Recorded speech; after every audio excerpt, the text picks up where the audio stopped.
ಕಡಪ ಕಡಡಿ ಶಾಲೆಯಲ್ಲಿ ವಿದ್ಯಾರ್ಥಿಗಳಿಂದ ಪ್ರತಿಜ್ಞಾ ಸ್ವೀಕಾರ. 10 ಕೋಟಿ ನಶಮುಕ್ತ ಪ್ರತಿಜ್ಞೆಗಳು ಅಭಿಯಾನದಡಿ ವಿದ್ಯಾರ್ಥಿಗಳು, ಶಿಕ್ಷಕರು ಹಾಗೂ ಸಿಬ್ಬಂದಿಯಿಂದ ವ್ಯಸನ ಮುಕ್ತ ಪ್ರತಿಜ್ಞೆ. ನಮಸ್ಕಾರ, ನಾನು ಮಧು ಇಲಾಖೆ. ತಾವು ನೋಡುತ್ತಿರುವುದು MTV ನ್ಯೂಸ್ ಕನ್ನಡ. ವಿಜಯಪುರ ಜಿಲ್ಲೆಯ ಆಲ್ಮೇಲ ತಾಲೂಕಿನ ಕಡಣಿ ಗ್ರಾಮದ ಶ್ರೀ ಪರಮಾನಂದ ಭೋಗಲಿಂಗೇಶ್ವರ ಸಂಯುಕ್ತ ಶಾಲೆಯಲ್ಲಿ ಆಗಸ್ಟ್ 7ರಂದು ವ್ಯಸನ ಮುಕ್ತ ಪ್ರತಿಜ್ಞಾ ಸ್ವೀಕಾರ ಕಾರ್ಯಕ್ರಮ ಅರ್ಥಪೂರ್ಣವಾಗಿ ನಡೆಯಿತು. ಶಾಲೆಯ ಶಿಕ್ಷಣ ಸಮಿತಿಯ ಅಧ್ಯಕ್ಷರಾದ ಶ್ರೀ ಭೋಗಣ್ಣ ಲಾಳಸಂಗಿ ಕಾರ್ಯಕ್ರಮದ ಅಧ್ಯಕ್ಷತೆ ವಹಿಸಿದ್ದರು. ಪ್ರಜಾಪಿತ ಬ್ರಹ್ಮಕುಮಾರಿ ಈಶ್ವರೀಯ ವಿಶ್ವವಿದ್ಯಾಲಯ ಆಲ್ಮೇಲ ಸೇವಾ ಕೇಂದ್ರದ ರಾಜಯೋಗಿನಿ ರೇಣುಕಾ ಅಕ್ಕನವರು 10 ಕೋಟಿ ನಶಮುಕ್ತ ಪ್ರತಿಜ್ಞೆಗಳು ಮಹಾ ಅಭಿಯಾನದ ಅಂಗವಾಗಿ ವಿದ್ಯಾರ್ಥಿಗಳು, ಶಿಕ್ಷಕರು ಹಾಗೂ ಸಿಬ್ಬಂದಿ ವ್ಯಸನ ಮುಕ್ತ ಪ್ರತಿಜ್ಞೆ ಬೋಧಿಸಿದರು. ಕಾರ್ಯಕ್ರಮದಲ್ಲಿ ಮಾತನಾಡಿದ ರೇಣುಕಾ ಅಕ್ಕನವರು, ಮಾದಕ ವಸ್ತು ಮುಕ್ತ ಭಾರತ ನಿರ್ಮಾಣದಲ್ಲಿ ಯುವ ಜನರ ಪಾತ್ರ ಅತ್ಯಂತ ಮಹತ್ವದಾಗಿದೆ. ತಂಬಾಕು, ಗುಟ್ಕಾ, ಮದ್ಯಪಾನ ಸೇರಿದಂತೆ ಯಾವುದೇ ದುಶ್ಚಟಗಳಿಗೆ ಬಲಿಯಾಗದೆ ಆರೋಗ್ಯಕರ ಜೀವನ ನಡೆಸುವಂತೆ ವಿದ್ಯಾರ್ಥಿಗಳಿಗೆ ಕರೆ ನೀಡಿದ್ದರು. ಬಳಿಕ BCM ವಸತಿ ನಿಲಯದ ಮೇಲ್ವಿಚಾರಕರಾದ ಪ್ರಭಾಕರ್ ಬಿರಾದಾರ್ ಮಾತನಾಡಿ, ಇಂದಿನ ಮಕ್ಕಳು ನಾಳಿನ ದೇಶದ ಭವಿಷ್ಯವಾಗಿದ್ದು, ಯಾವುದೇ ವ್ಯಸನಗಳಿಗೆ ದಾಸರಾಗದೆ ಉತ್ತಮ ನಾಗರಿಕರಾಗಿ ಬೆಳೆಯಬೇಕು ಎಂದು ಸಲಹೆ ನೀಡಿದರು. ಶಾಲೆಯ ಪ್ರಾಚಾರ್ಯರಾದ ರಮೇಶ್ ಎಸ್ ಗಂಗನಹಳ್ಳಿ ಮಾತನಾಡಿ, ಉತ್ತಮ ಸಮಾಜ ನಿರ್ಮಾಣಕ್ಕೆ ಮೊದಲು ನಾವು ದುಶ್ಚಟಗಳಿಂದ ದೂರವಿರಬೇಕು. ಆಗ ಮಾತ್ರ ಮಕ್ಕಳಿಗೆ ಉತ್ತಮ ಸಂಸ್ಕಾರ ನೀಡಲು ಸಾಧ್ಯ ಎಂದು ತಿಳಿಸಿದರು. ಈ ಕಾರ್ಯಕ್ರಮದಲ್ಲಿ ಶಾಲೆಯ ಶಿಕ್ಷಕರು, ಉಪನ್ಯಾಸಕರು, ಸಿಬ್ಬಂದಿ ಹಾಗೂ ವಿದ್ಯಾರ್ಥಿಗಳು ಉತ್ಸಾಹದಿಂದ ಪಾಲ್ಗೊಂಡು ವ್ಯಸನ ಮುಕ್ತ ಭಾರತದ ನಿರ್ಮಾಣಕ್ಕೆ ಪ್ರತಿಜ್ಞೆ ಸ್ವೀಕರಿಸಿದರು. ವರದಿ ರೇವಣ್ ಸಿದ್ದಯ್ಯ, ಹಿರೇಮಠ. ನಿರಂತರ ಸುದ್ದಿ ಹಾಗೂ ಜಾಹೀರಾತುಗಳಿಗಾಗಿ MTV ಕನ್ನಡ ನ್ಯೂಸ್ ಅನ್ನ ಲೈಕ್, ಶೇರ್ ಮತ್ತು ಸಬ್ಸ್ಕ್ರೈಬ್ ಮಾಡಿ. ಧನ್ಯವಾದಗಳು. ಯಾಕಂದ್ರೆ ನೀವೆಲ್ಲ ನಮ್ಮ ಸಹೋದರ ಇದ್ದೀರಿ. ಜಗತ್ ಕಲ್ಯಾಣಕ್ಕಾಗಿ ಪರಮಾತ್ಮ ನಮ್ಮನ್ನ ಸೇವೆಗೆ ನಿಮಿತ್ತಿರ್ತಾರ. ದಯಮಾಡಿ ನೀವು ನಮ್ಮವರಿದ್ದೀರಿ, ನಮ್ಮ ಸಂಬಂಧಿಕರಿದ್ದೀರಿ, ನಮ್ಮ ಅಕ್ಕ ಅಣ್ಣ ತಮ್ಮ ಇದ್ದೀರಿ. ನೀವೆಲ್ಲ ಆರೋಗ್ಯವಂತರಿರ್ಬೇಕು, ಸುಖದಿಂದ ಇರಬೇಕು, ನೆಮ್ಮದಿಯಿಂದ ಇರಬೇಕು. ಎಲ್ಲಕ್ಕಿಂತ ದೊಡ್ಡ ಆಸ್ತಿ ಅಂತಸ್ತ ದೊಡ್ಡದಲ್ಲ. ಒಂದ್ ಪ್ರಶ್ನೆ ಕೇಳ್ತೀನಿ. ಒಂದ್ ಕಡೆ ಕಾರ, ಬಂಗ್ಲೆ, ಬಂಗಾರ, ಬೆಳ್ಳಿ, ದುಡ್ಡ ಒಂದ್ ಕಡೆ ಇರ್ಲಿ, ಇನ್ನೊಂದ್ ಕಡೆ ಸತ್ಯ, ಪ್ರಾಮಾಣಿಕತೆ, ಧೈರ್ಯ, ಗೌರವ ಒಂದ್ ಕಡೆ ಇರ್ಲಿ. ಇದು ಬೇಕೋ ಇದು ಬೇಕೋ? Very good. ಯಾಕಂದ್ರೆ ಕಾರ, ಬಂಗ್ಲೆ, ದುಡ್ಡ ಯಾವುದು ದೊಡ್ಡದಲ್ರಿ. ಈ ತಂದೆ ತಾಯಿ ಏನ್ ಮಾಡಾಕ್ತಾರ, ಮಕ್ಕಳ ಸಲ ಬರೀ ದುಡ್ದ. ನಾವ್ ಮೊದಲು ಏನ್ ಕಲಿಬೇಕಾಗ್ಯದ? ಸಂಸ್ಕಾರ, ಸಂಸ್ಕೃತಿಯನ್ನ ತುಂಬ್ಕೋಬೇಕಾಗ್ಯದ. ವಿದ್ಯಾವಂತ ಮೋಸ ಮಾಡಬಹುದು, ಸುಸಂಸ್ಕೃತ ವ್ಯಕ್ತಿಯನ್ನು ಮೋಸ ಮಾಡಕ ಸಾಧ್ಯ ಇಲ್ಲ. ಅದಕ್ಕೆ ಹೇಳ್ತಾರೆ, ಹಸಿದು ತಿನ್ನುವುದು ಪ್ರಕೃತಿ, ಹಸಿಯದೇ ತಿನ್ನುವುದು ವಿಕೃತಿ, ಹಂಚಿ ತಿನ್ನೋದು ನಮ್ಮ ಭಾರತೀಯ ಸಂಸ್ಕೃತಿ.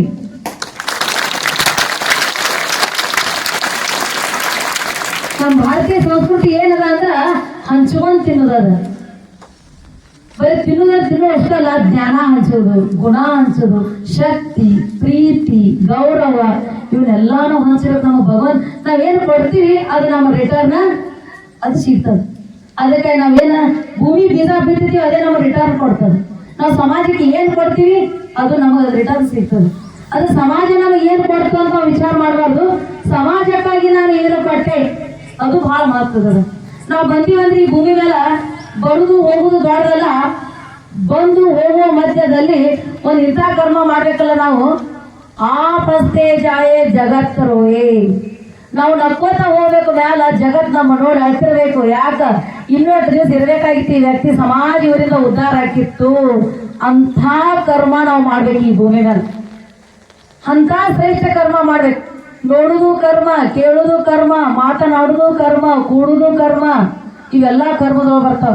ಅದಕ್ಕೆ ಇವತ್ತಿನಿಂದ ದೃಢ ಸಂಕಲ್ಪ ಮಾಡಿ, ಕೆಟ್ಟದ್ದು ನೋಡಬಾರ್ದು, ಕೆಟ್ಟದ್ದು ಕೇಳಿಸ್ಕೋಬಾರ್ದು, ಕೆಟ್ಟದ ಅಪಶಬ್ದಗಳನ್ನ ಅವರೆಲ್ಲ ಕೆಟ್ಟದ್ದು ನೋಡೋದು, ಕೆಟ್ಟದ್ದು ಸಹಿತ ಸೀನೋ ಥಿಂಕ್, ಕೆಟ್ಟದ್ದು ಕೂಡ ಏನ್ ಮಾಡಬಾರ್ದು, ವಿಚಾರ ಮಾಡಬಾರ್ದು. ಅದಕ್ಕಾಗಿ ಸೌಂದರ್ಯ, ಆ ಹುರುಪು, ಆ ಮಾನ್ಯಮೌಲ್ಯಗಳು, ಆ ಸಂಸ್ಕಾರ, ಆ ಸಂಸ್ಕೃತಿ, ಆ ಸಂಪತ್ತು ಎಲ್ಲವೂ ಅಳಿದು ಹೋಗ್ಲಕ್ಕಿತ್ತು. ಒಂದು ಚಲೋ ಗಾಳಿ ಬಿಟ್ಟರೆ ಎಲ್ಲರೂ ಹಾರಿ ಹೋಗ್ತೀವಿ ನಾವು ಭಾರತದವರು. ಅದಕ್ಕೆ ಆ ದೃಷ್ಟಿಕೋನದಲ್ಲಿ ಇದರ ಅರ್ಥ ಇಷ್ಟೇ. ಒಂದು ಚಾಕ್ಲೇಟ್ ತಿನ್ನಿ, ಒಂದು ಏನೋ ತಿನ್ನಿ, ಐಸ್ ಕ್ರೀಮ್ ತಿನ್ನಿ, ಎಲ್ಲ ಕಚಡಗಳೇ.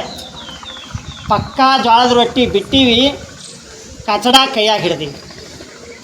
ಅದಕ್ಕೆ ವಿದ್ಯಾರ್ಥಿಗಳೇ, ಆದಷ್ಟು ನಾವು 50 ವರ್ಷ ಕಳೆದು ಹೋಗಿದ್ದೀವಿ. 50 ವರ್ಷ ಆಯುಷ್ಯ ಕಮ್ಮಿಗೆ ನಂಬೋದು. ಇನ್ನು ಇರೋದು 50 ವರ್ಷದಲ್ಲಿ ನಾವು ಸಂಸ್ಕಾರದಿಂದ, ಸಂಸ್ಕೃತಿಯೊಂದಿಗೆ ಜ್ಞಾನ ವಿಜ್ಞಾನಗಳನ್ನು ಅರಿತು, ಅಜ್ಞಾನಗಳನ್ನು ಮೂಲೆಗೊತ್ತಿ, ದುಶ್ಚಟಗಳನ್ನು ಮೂಲೆಗೊತ್ತಿ ನಾವು ಬದುಕಿದ್ದೇ ಆದರೆ ನಮ್ಮ ದೇಶವನ್ನು ನಾವೇನಪ್ಪ ಅಂತ ರಕ್ಷಣೆ ಮಾಡೋಕ್ಕೆ ಸಾಧ್ಯ. ಬರೀ ಸ್ಕೂಲಿಗೆ ಬ್ಯಾಗ್ ಹೊತ್ಕೊಂಬರೋದಲ್ಲ, ಆ ಬ್ಯಾಗಿಂದ ಜೋಡಿ ವಿಚಾರಗಳನ್ನು ಹೊತ್ಕೊಂಬರ್ಬೇಕು. ಒಂದಿಟ್ಟು ರಸವನ್ನು ತುಂಬ್ಕೊಂಬರ್ಬೇಕು. ಬಂದು ಗುರುಗಳು ಹೇಳಿದಂಥ ಎಲ್ಲ ಮೌಲ್ಯಗಳನ್ನು, ಪಾಠಗಳನ್ನು, ಜ್ಞಾನಗಳನ್ನು, ಆಚಾರ ವಿಚಾರಗಳನ್ನು ತುಂಬ್ಕೊಂಡು ಹೋಗ್ಬೇಕು. ಯಾವಾಗ ದಿನನಿತ್ಯ ನಮ್ಮ ಮಲಮೂತ್ರಗಳು ಕಸ ಇದ್ದಂಥದ್ದು ಹೊರಗೆ ಹೋಗ್ತದೆ ಇಲ್ಲ, 1 or 2 3 ಅಂಥ ದುಶ್ಚಟಗಳನ್ನು ದೂರಿಟ್ಟು ಒಳ್ಳೆಯ ಅಭ್ಯಾಸಗಳನ್ನು ರೂಢಿಸ್ಕೊಂಡು ಸಮಯಕ್ಕೆ ಬೆಲೆ ಕೊಟ್ಟು 1 ನಿಮಿಷ ಹಾಳಾದ್ರೆ 60 ಸೆಕೆಂಡ್ ಹಾಳಾಯ್ತು ಅಂತ ಚಿಂತನೆ ಮಾಡ್ಬೇಕು. ನೀವು ಈ ಸ್ಕೂಲಿಗೆ ಬಂದರೆ ಪ್ರತಿಯೊಬ್ಬರ ಕೈಯಾಗ ಅಲ್ಲಿ ಕುಂತು ಕೆಲಸಗಳನ್ನು ಮಾಡಿ ಕೈಯಾಗ ಪುಸ್ತಕ ಹಿಡಿದು ಕಾಣಬೇಕು ಹೋಗೋರಿಗೆ ಬರೋರಿಗೆ. ನಿಜವಾಗಿ ಮೆಚ್ಚಬೇಕು. 100ಕ್ಕೆ 99% ಸ್ವಚ್ಛತಾ ಇಲ್ಲದ. ಆ ಸ್ವಚ್ಛತಾ ಜೋಡಿಗೆ ನಿಮ್ಮದು ಕಠಿಣ ಪರಿಶ್ರಮ ಬೆಳೆದಿದ್ದೇ ಆದರೆ, ದುಶ್ಚಟಗಳನ್ನು ದೂರ ಇಟ್ಟಿದ್ದೇ ಆದರೆ, ಇದು ಒಂದು ಸಂಸ್ಕಾರಯುತ ಸಂಸ್ಕೃತಿ ಸಂಪತ್ತಿಗಿಂತಲೂ ಮಿಗಿಲಾದಂಥದ್ದು ಒಂದು ಜ್ಞಾನ ಕೊಡುವ ಸೌಂದರ್ಯ ಶಾಲೆ ಯಾವುದಪ್ಪ ಅಂತಂದ್ರೆ ನಮ್ಮ ಕಡಿಮೆ ಪರಮಾನಂದರ ಗೋವಿಂದ. ಆ ವಿಷಯದಲ್ಲಿ ಇವತ್ತಿಗೆ ನೀವು ಚಾಕ್ಲೇಟ, ಗುಟ್ಕ, ಅಡಿಕೆ, ಸೋನೆ ಅಂಶಗಳನ್ನು ಬಿಟ್ಟು ಒಳ್ಳೆಯ ಅಂಶಗಳನ್ನು, ಹೈನು ಅಂಶಗಳನ್ನು, ಆಹಾರ ತರಕಾರಿಗಳನ್ನು ಒಳ್ಳೆಯ ರೀತಿ ನೀವು ಬಳಸಿದ್ದೇ ಆದರೆ ಸೌಂದರ್ಯವಂತರೂ ಆಗ್ತೀರಿ, ಗುಣವಂತರು ಆಗ್ತೀರಿ, ಹಣವಂತರು ಆಗ್ತೀರಿ. ಈ ದೇಶದ ಆತ್ಮೀಯ ಸ್ನೇಹಿತರಾಗಿರ್ತಕ್ಕಂಥ ವರದಿಗಾರರು ಆಗಿರುವ ರೇವಣಸಿದ್ದಯ್ಯ ಹಿರೇಮಠ ಸಾಕಿನ ತಾರಾಪುರ ಇವರಿಗೂ ಕೂಡ ತಮ್ಮೆಲ್ಲರ ಪರವಾಗಿ, ವೇದಿಕೆ ಪರವಾಗಿ ಸ್ವಾಗತ ಮಾತಾಡ್ತೇನೆ. ಇರ್ತಕ್ಕಂಥ ರೇಣುಕಾ ಅಕ್ಕನವರೇ, ಆತ್ಮೀಯ ಸ್ನೇಹಿತರಾಗಿರ್ತಕ್ಕಂಥ ಗಾಲಿಬ್ ಸಾಬ್ ನಾಗಾಬಿ ಅವರೇ ಮತ್ತು ವರದಿಗಾರರಾಗಿರ್ತಕ್ಕಂಥ ಬಸವರಾಜ ಪಡಿಶೆಟ್ಟಿ ಅವರೇ, ರೇವಣಸಿದ್ದಯ್ಯ ಹಿರೇಮಠ ಅವರೇ, ವಿದ್ಯಾರ್ಥಿನಿಯರು, ಇವತ್ತು ನಮ್ಮ BCM ವಸತಿ ನಿಲಯದ ವಾರ್ಡನ್ರಾಗಿರ್ತಕ್ಕಂಥ ಆತ್ಮೀಯರು ಹಲೋ ಅನ್ನತಕ್ಕಂಥ ಶಬ್ದಕ್ಕೆ ಎಂಥ ಶಬ್ದವನ್ನು ಬಳಸಿದರು ಅನ್ನೋದನ್ನು ಕೂಡ ನಾವಿವತ್ತು ಅರ್ಥ ಮಾಡ್ಕೋಬೇಕಾಗಿದೆ. ಅದರಲ್ಲಿ ವಿಶೇಷವಾಗಿ ನೀವೆಲ್ಲರೂ ಸಂಸ್ಕಾರಯುತವಾಗಿರಬೇಕು. ಸಮಾಜದಲ್ಲಿ ಮಾಧ್ಯಮದಲ್ಲಿ ನಾನು ನೋಡಿದ್ದೀನಿ ಅಂತ ಕೇಳಿದ್ರೆ, ರೇಣುಕಾ ಅಕ್ಕನವರು ನಮ್ಮ ಸಿಂದಗಿ ತಾಲೂಕಿನ ಜನಪ್ರಿಯ ಶಾಸಕರು, ನಮ್ಮ ಆತ್ಮೀಯ. 1 ವರ್ಷ ಅವ್ರ ಮುಂದೆ ನಾನು 1 ವರ್ಷ ಹಿಂದಿದ್ದೆ. ಆದರೆ ಅವ್ರು ಎಂಥ ಚಟ ಇತ್ತಪ್ಪ ಅವರಿಗೆ ಅಂದರೆ, ಗುಟ್ಕ ತಿತ್ತಿದ್ರು ಕಂಟಿನ್ಯೂ. MLA ಆದರೂ ತಿತ್ತಿದ್ರು. ಮೊನ್ನೆ ತಾನೇ ಆ ಕಾರ್ಯಕ್ರಮದೊಳಗೆ ಅವರು ಕೂಡ ಇವತ್ತು ನಾನೊಬ್ಬ ಸಿಂದಗಿ ತಾಲೂಕಿನ ಪ್ರತಿನಿಧಿಯಾಗಿ ನಾನು ಇಂಥ ಕೆಟ್ಟ ಚಟವನ್ನು ಮಾಡ್ತಾಯಿದ್ದೀನಿಲ್ಲ, ನನ್ನಿಂದ ಇನ್ನೊಬ್ಬರಿಗೆ ಕೆಟ್ಟಾಗಬಾರ್ದು ಅಂತಕ್ಕಂಥ ಉದ್ದೇಶ ಇಟ್ಕೊಂಡು ನಮ್ಮ ಸಿಂದಗಿ ತಾಲೂಕಿನ ಜನಪ್ರಿಯ ಶಾಸಕರಾಗಿರ್ತಕ್ಕಂಥ ಅಶೋಕ ಎಂ ಮನಗೋಳಿ ಅವರು ಕೂಡ ಇವತ್ತು ನೀವು ಸೇನೆ ಮಾಡಿದ್ದಾರೆ, ಹತ್ತಿರ ಪ್ರಮಾಣವನ್ನು ಮಾಡಿದ್ದಾರೆ. ನಾನು ಇನ್ಮೇಲೆ ಗುಟ್ಕಾ ತಿನ್ನೋದಿಲ್ಲ, ಈ ತಂಬಾಕು ಅನ್ನತಕ್ಕಂಥದ್ದು ಅವರು ಅದೊಂದೇ ಚಟ ಇತ್ತು ಅವರಿಗೆ. ಅದೊಂದು ನಾನು ಬಿಟ್ಟುಬಿಟ್ರೆ ನಾನು ಪವಿತ್ರ ಆಗ್ತೀನಿಲ್ಲ ಅಂತ ತಿಳ್ಕೊಂಡು ಅಕ್ಕನವರ ಆಶೀರ್ವಾದ ಪಡ್ಕೊಂಡು ಇವತ್ತು ಅದರಿಂದ ದೂರ ಇದ್ದಾರೆ. ಇದು ಭಾಳ ಸಂತಸದ ಸಂಗತಿ. ವಿಶೇಷವಾಗಿ ಹೇಳಬೇಕು ಅಂತಂದರೆ, ಹಿಂದೆ ನಮ್ಮ ಆಲ್ಮೇಲದೊಳಗೆ ವಿಜಯಪುರ ಜಿಲ್ಲೆಯ ಕನ್ನಡ ಸಾಹಿತ್ಯ ಸಮ್ಮೇಳನವನ್ನು ನಡೆದ ಸಂದರ್ಭದಲ್ಲಿ, ಅದಕ್ಕಿಂತ ಹಿಂದಿನ ದಿನಮಾನಗಳಲ್ಲಿ ನಾನು ಅಕ್ಕನವರನ್ನು ಭೇಟಿಯಾಗಿದ್ದೆ. ಅವರು ನನಗೆ ಹೇಳಿದರು, ಏನಪ್ಪ ನೀವು ತಂಬಾಕು ತಿನ್ನಂಗೆ ಕಾಣಿಸ್ತೀರಿ ಅಣ್ಣವ್ರ ಅಂದರು. ಹೌದ್ರಿ ಅಕ್ಕೋರ ಅಂದೆ. ಏನೋ ತಿತ್ತಿರಿ ಕಾಣಿಸ್ತದೆ ನನಗೆ ಅನ್ಸ್ಲಿಕ್ಕತ್ತದ. ಅಲ್ಲ, ಚಲೋ ಅಲ್ಲದು, ತಿನ್ನಬೇಡ್ರಿ ಅಂದರು. ನಾ ಅಂದೆ, ನಮ್ಮ ಅತ್ತ ಬಿಡಲಿಲ್ಲ. ಅವ್ರಿಗೆ ನೋಡಿ ಮತ್ತೆ ಕಡೆ ಓಡಿ ಹೋಗೋದು, ಸುಮ್ಮನೆ ಮರಿ ಆಗೋದು, ಇಂಥವೆಲ್ಲ ಮಾಡ್ತಿದ್ದೆ. ಒಂದಿನ ಏನು ಮಾಡಿದ್ರು ಅಂತ ಕೇಳಿದ್ರೆ, ಕನ್ನಡ ಸಾಹಿತ್ಯ ಸಮ್ಮೇಳನದೊಳಗೆ ಭೇಟಿಯಾದರು. ಸರ್ ಆರಾಮಿದ್ರಿ ಅಂದರು. ಅವತ್ತು ಕೂಡ ನಾನು ತಿಂದಿದ್ದೆ, ಬಿಟ್ಟಿದ್ದಿಲ್ಲ ಈಗ ಅಂದರು. ಆಯ್ತು ರೀ ಬಿಡ್ತೀನಿ ಅಂದೆ. ಅಂದ್ರೆ ಬಿಟ್ಟಂಗೆ ಕಾಣಿಸಲ್ಲ ನೀವು ಅಂತ ಹೇಳಿ, ಬಿಟ್ಟಂಗೆ ಕಾಣಿಸಲ್ಲ ತಿಳ್ಕೊಂಡು. ಅದಕ್ಕೆ ಇವತ್ತು ಕನ್ನಡ ಸಾಹಿತ್ಯ ಸಮ್ಮೇಳನ ಆಗಿ ಎಷ್ಟು ವರ್ಷ ಆಗಿದೆ ಗೊತ್ತಿಲ್ಲ. ಅಲ್ಲಿಂದ ಇಲ್ಲಿವರೆಗೆ ನಾವೇನಾದರೂ ಅಂಥ ಮಾದಕ ನಮ್ಮ BCM ವಸತಿ ನಿಲಯದ ಆತ್ಮೀಯ ಸೋದರರು ಪ್ರಭಾಕರ್ ಸರ್ ಅವರು ಏನು ಹೇಳಿದ್ರು, ಹಲೋ ಇನ್ನೊಂದು ಅಂಥೇಳಿ ಅದು ತಿಂದ. ಅದಕ್ಕೆ ಇವತ್ತಿಗೂ ಕೂಡ ನಾವು ಯಾವತ್ತೂ ಕೂಡ ಅದಕ್ಕೆ ನಾನಿವತ್ತು ಅದ್ರ ಕಫೆ ಯಾರ್ದು ಅಂತ ಕೇಳಿದ್ರೆ ನಾನು ಸ್ವಯಂ ಅಂತಲ್ಲ, ಆದರೂ ಕೂಡ ಅಕ್ಕನವ್ರು ಹೇಳ್ಯಾರ ತಿಳ್ಕೊಂಡು ಅಲ್ಲ, ಮನಸ್ಸನ್ನು ಕೂಡ ಇರಬೇಕಲ್ಲಿ. ಅವ್ರು ಹೇಳ್ತಾರಂದ್ರೆ ಬಿಡೋಕ್ಕಾಗಲ್ಲ, ಮನಸ್ಸನ್ನು ಕೂಡ ಇರಬೇಕು. ಅವ್ರು ಹೇಳಿದಕ್ಕೆ ಕಾಗಿ ಕುಂದೋದಕ್ಕೆ, ಟೊಳೆ ಮುಗಿಯೋದಕ್ಕೆ, ಮುರಿಯೋದಕ್ಕೆ ಸರಿ ಇರಬೇಕು. ಆ ರೀತಿಯಾಗಿ ನಾವೇನಪ್ಪ ಅಂದ್ರೆ ಅಕ್ಕನವರ ಕೃಪೆಯಿಂದ ನಾನು ಕೂಡ ಮನಸ್ಸು ಮಾಡಿದೆ. ಇನ್ನು ಮುಂದೆ ಯಾವತ್ತೂ ಕೂಡ ಇನ್ನೊಂದು ಘಟನೆ ಹೇಳಬೇಕು ಅಂತಂದರೆ, ನಾನು 8ನೇ ಕ್ಲಾಸ್ನಲ್ಲಿ ಪ್ರಪ್ರಥಮವಾಗಿ ಜೂನ್ನಲ್ಲಿ ಪಾಠ ಮಾಡ್ತಕ್ಕಂಥ ಸಂದರ್ಭದೊಳಗೆ ನಾನೇನಪ್ಪ ಅಂದ್ರೆ ಹಿಂದಿ ಭಾಷಾ ಶಿಕ್ಷಕನಾಗಿರುವುದರಿಂದ ಪಾಠವನ್ನು ಮಾಡ್ತಾಯಿದ್ದೆ. ಅಂದರೆ ಹೊಸದಾಗಿ ಬಂದ ಮಕ್ಕಳನ್ನು ನಾನು ಪರಿಚಯವನ್ನು ಮಾಡ್ಕೋತಾ ಇದ್ದೆ.